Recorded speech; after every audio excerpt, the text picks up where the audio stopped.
139 days. It's getting closer. I thought of a fun video idea, and I didn't want to use the tripod, so I was going to hold it. It'll probably end up annoying me. But I came up with a 15 questions about wrestling, basically, that came off the top of my head. And I'm going to answer them myself, and then I'm going to tag or fucking make 3 other people do it, like, the ice bucket challenge and all these video chains. Yeah, it's gonna be the wrestling questionnaire.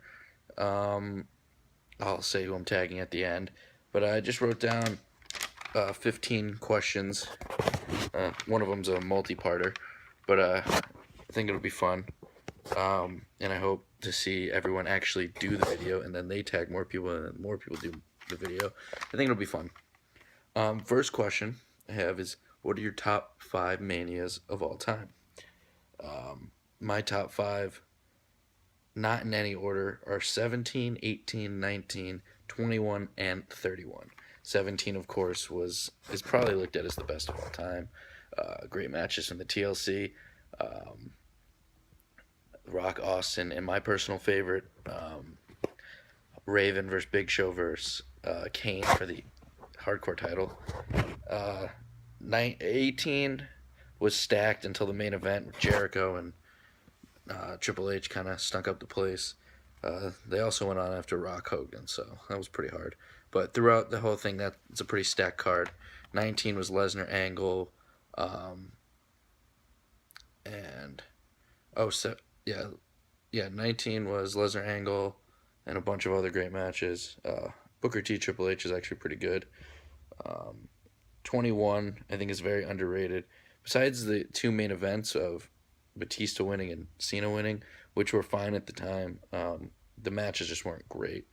They were also predictable, but the whole the undercard is unreal. Eddie versus Ray is a great way to start a Wrestlemania, and then the Money in the Bank versus Money in the Bank, and then 31 I think top to bottom is so good. Just all the matches were great. I remember watching that it was only 2 years ago, but a couple friends at school, and we were just like, this is one of the best manias yet. Like, nothing is disappointed. Next, question number 2, and I'll write all the questions in the comments or in the description. Best show you've ever attended, like the best, not your favorite. Just what do you think from top to bottom on the card was the best show you've been to? And on the top of my head, and I want these to be like off the top of your head answers. I'm gonna say NXT Brooklyn 1. I think that was one of the best shows I've ever attended. The crowd was amped, and it was just, I want to say it was it the first NXT show that left Full Sail? I think it was, and it was just so amazing to be a part of. Been to a lot of great shows, but I think top to bottom, that was the best card. And then 3 would be most fun you've ever had at a show.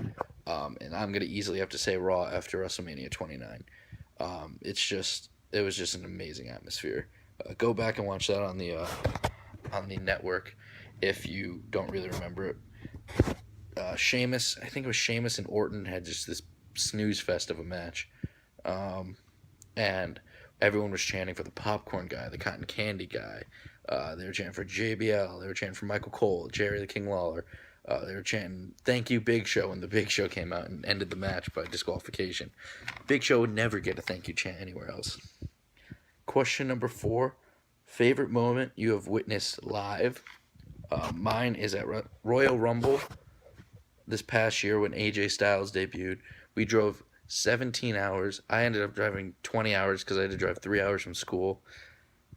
And then we drove 17 back and 3 more to school, all to see a Rumble with the hopes AJ Styles would debut. And he did, and it was worth it, and I don't regret it one bit. Awesome experience. Just, it doesn't even do it justice on TV. It was so loud, and it was just crazy to see him debut. Like, you knew he signed, but it's just like, when is he going to show up? Like, you never believe that he's in WWE. It was just great.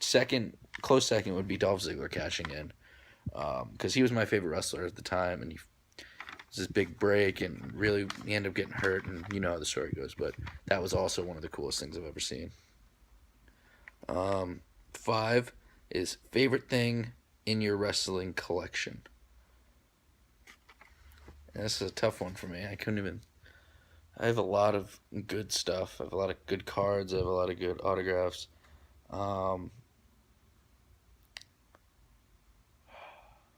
Favorite thing. See, I stumped myself here. Favorite thing in my wrestling collection would be, off the top of my head, I know what Matt's going to say if he was going to do this. Why can't I think of something? I'm pretty sure when I was writing these, I thought of something for every answer. Yet I couldn't remember this one. I'm going to say, off the top of my head, my Daniel Bryan autograph figure. That was awesome meeting him. He's a great guy. If I had to pick, I'll pick a card too. Honestly, maybe my Daniel Bryan 1/1 auto that I have of him. That's pretty sweet. My Triple H figure is pretty cool, just because I got to meet him for free at a Walmart. Yeah, but I'll say my Daniel Bryan figure. Soon to be my poster for NXT once I get that filled up. Currently has only 2 signatures on it though. Number 6, one wrestler you haven't met that you want to. I would have to say, since I've technically met Stone Cold, I'd have to say The Rock. I also want to meet Vince or Shane. And I still haven't met Shawn Michaels or Jericho. No, I met Shawn Michaels at the DX panel. I never met Jericho, which is my favorite wrestler. So, but I'm gonna say The Rock, just because if I could pick someone, it would be somebody pretty hard to meet. Vince and Shane would be awesome too. Number 7, one regret you have as a wrestling fan. And by that I mean just something you wish you didn't go to or didn't spend money on. Personally, my main regret is not meeting the New Japan wrestlers when they came to New York City for War of the Worlds with ROH. I met the Young Bucks that day. Technically New Japan. I mean the Japanese guys. I met the Young Bucks. I met Carl Anderson, Kevin Owens, then Kevin Steen, and and the Hooligans, Forever Hooligans, Alex Kozlov and Rocky Romero, who were also New Japan. But and I didn't meet AJ, but I met him at Legends like a week or 2 later. But we had Liger, Nakamura, Okada, and Tanahashi, who now looking back, I should have spent the money. Even though I didn't know them, I should have just realized how good they were. But whatever. 2 more guys people I wish I met before they passed away: Roddy Piper and Chyna. 2 people. I wanted them to. I had something ready for them to sign, and they had done some signings, and I just didn't end up going to them. So that's a regret I have too, is not meeting them. Number 8, favorite superstar of all time, as I already mentioned, Chris Jericho. It was Shawn Michaels all of growing up. He was my favorite, but Jericho just more my generation, and he's just gotten better and better as the years go on. So I have to give the nod to Jericho. He's the greatest of all time. What's your favorite Undertaker streak match? Before I say my favorite, I'll say the best Undertaker streak match is a tie between HBK at 25 and Triple H at 27.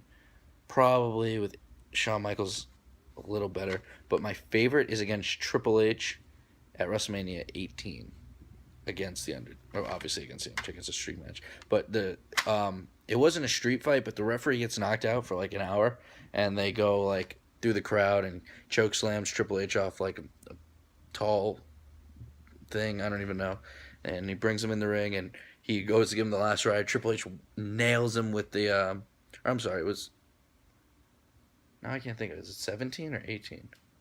Yeah, it was 17, wasn't it? I don't know. Now I can't think. But he hits him with the sledgehammer. 1, 2, kick out. It was great. I think that match is awesome, and very underrated. Number 10, best non-WWE wrestling show you have attended.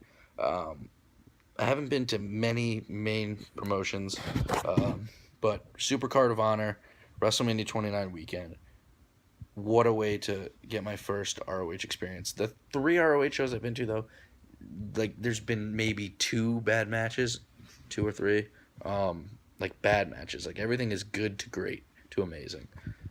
Young Bucks vs. Hooligans, Young Bucks vs. Red Dragon, 2 outstanding matches. Elgin versus, well, those were from the non-WrestleMania 29 Supercard show. On the Supercard, you had just, it wasn't the best match, but Steen versus Briscoe, Jay Briscoe, where Steen lost the title. Just that atmosphere.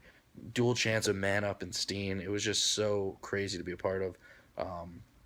But Elgin versus Lethal stole the show, and that got me hooked on, like, just being a fan of those guys and being a fan of more of a fan of indie wrestling. I'm not obviously like a big fan because I don't watch all the time, but I do support those guys.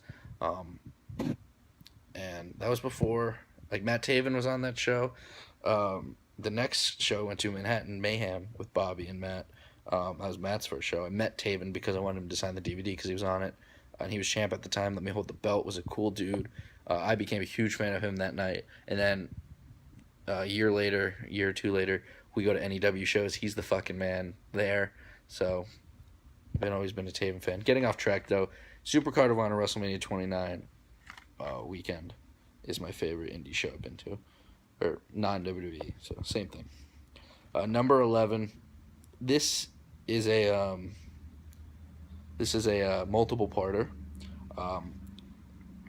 Who will be the next champions? So we'll just run down the list of champions. Universal Champion. I think the next champion, top of my head, Chris Jericho. I think he'll feud with Owens, and I think he may actually get the title. U.S. Champ. We could beat Roman.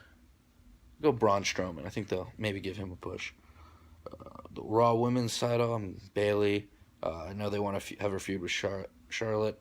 I'm sure they'll have her dramatically beat her at a pay-per-view and end that streak, or just beat her on Raw again. I don't know, but there really isn't anyone else. The only other person would be Sasha, and I think if they were to give it to Sasha again, it would be in a while, because I think they want to move away Sasha, Bayley. And Sasha said on Sam Roberts' show, she keeps wrestling the same people over and over again. It's either Charlotte or Dana Brooke. So, yeah. I think Bayley will be the next Raw Women's title. Cruiserweight, I could see going back to TJP, but I'm going to go with Rich Swann. WWE's pretty high on this guy, and for all the good reasons. This guy's awesome, entertaining, got charisma out the ass. So I'm going to say Rich Swann's going to be the next Cruiserweight champion. I'll give Brian a couple months with the title. WWE, I could see it being one of 2 people. I want to say Cena. I think they're going to wait. I don't know. AJ's going to hold it a long time. I want to say either Cena's going to be champ or Randy Orton's going to be champ. I want Randy Orton to feud with AJ. I think that'll be unreal. But I think AJ would win that feud, especially if it's right now. But I think Orton's going to turn on the Wyatt soon. It's going to be a long way down the road. You never know who's going to get called up or who's going to debut or something. But I don't think Dean's going to get it back. So I'll say Randy. But not for a long-ass time. Intercontinental champ. Next Intercontinental champ, I think, will be The Miz again. I think he'll get it back from Ziggler. Probably in a month or 2. SmackDown Tag Champs, I think the Usos will get it. I've been saying this every time they get a title shot. I think they're going to win, and then Alpha's going to beat them. But Slater and Rhino are still champs, which I like. I'm fine with that. But I don't think they can give it to Alpha without going through the Usos first, because you want Alpha to be so over, and Heath Slater and Rhino are so over. So you got to go through that heel team first, whether it's a week, a day, a month. But Uso's probably next. Because I don't see Ascension getting it. I don't see Breezango getting it. I don't see... Are there any other heel team? Hype Bros or Faces? I don't see them fighting for it. So, yeah. Usos. And then SmackDown Women's, Carmella.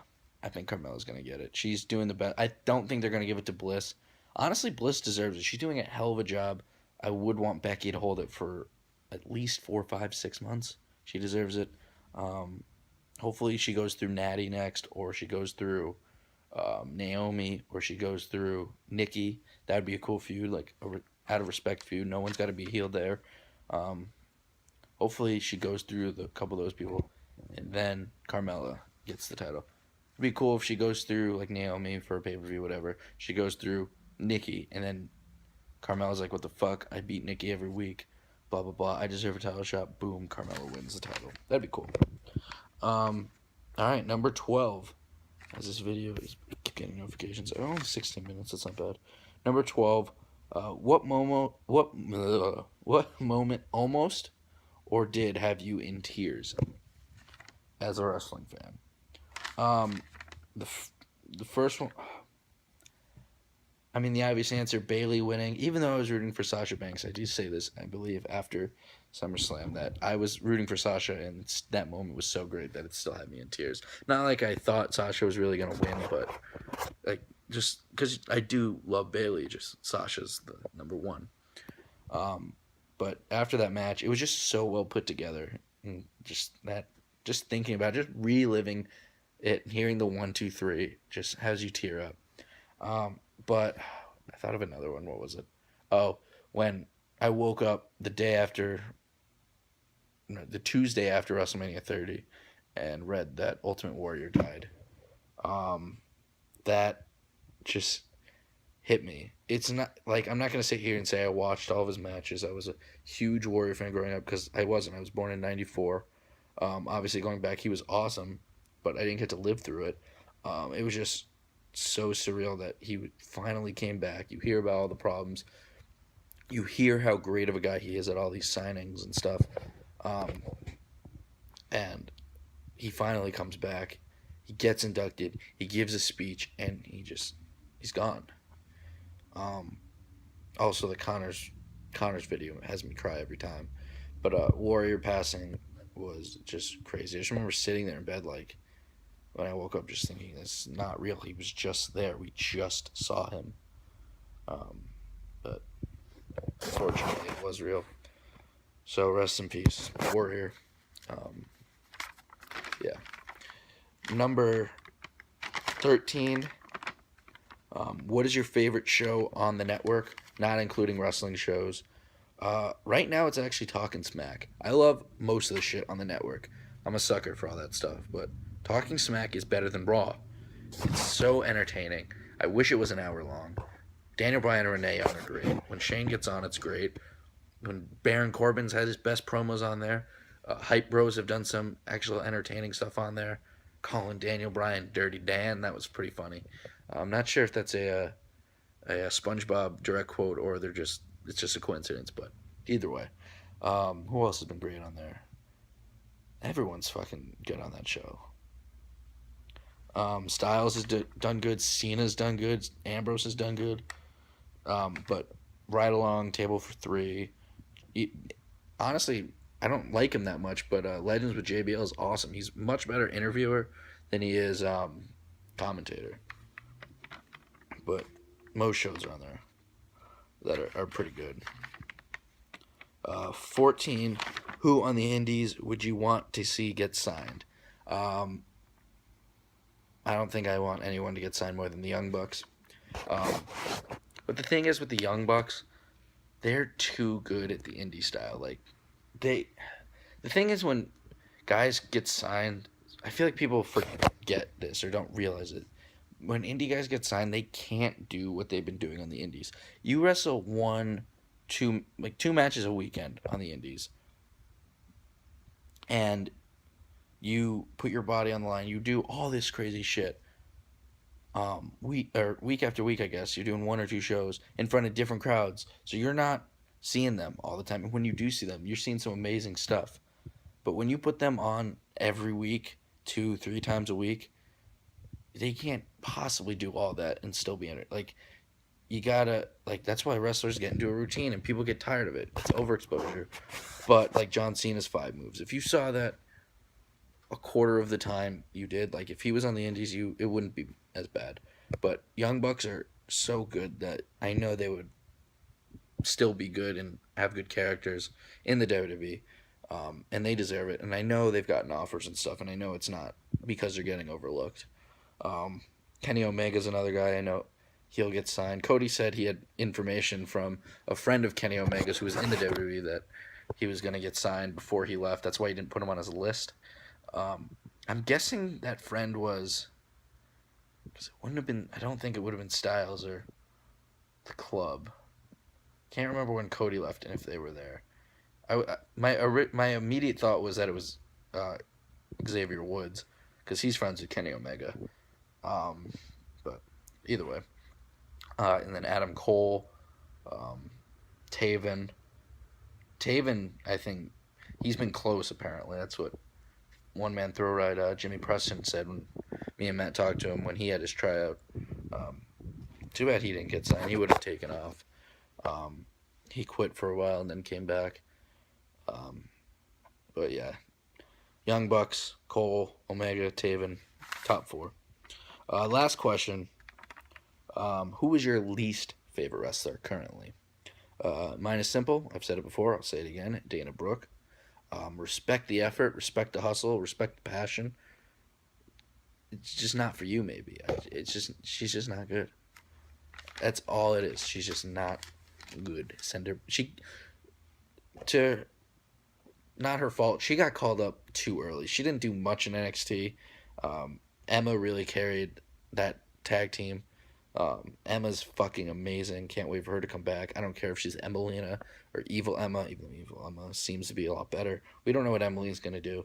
But if she just wrestles, it'll be fine. And if you don't believe me, go back and watch Asuka versus Emma take over London. Open the show. Fucking unreal. They went for like 15 minutes, I think. It was really good.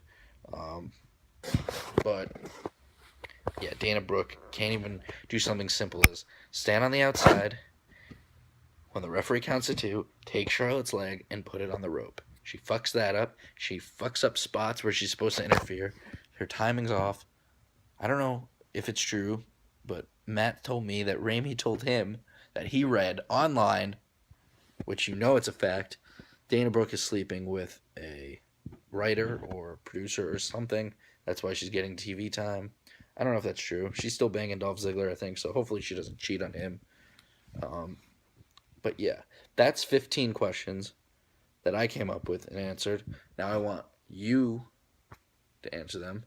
3 people. Matt with Ramey. If you don't do it with Ramey, I'm going to be pissed. I want you side by side and answer all 15 questions each.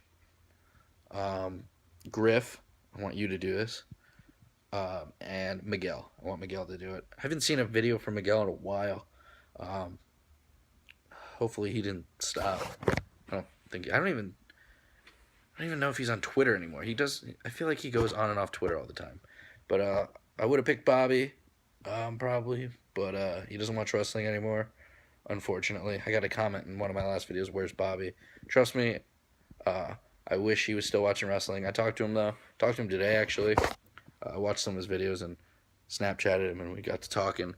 But I just wish he watched wrestling. Hopefully he gets back into it. Britain now is falling out of it. It's unfortunate. But I picked those 3. I had a couple others in mind, but I feel like Matt would pick them too, so I left them for him. So hopefully this spreads and becomes fun for everyone. I don't remember how many days I said until Mania. 147, 149, something like that. It's getting closer.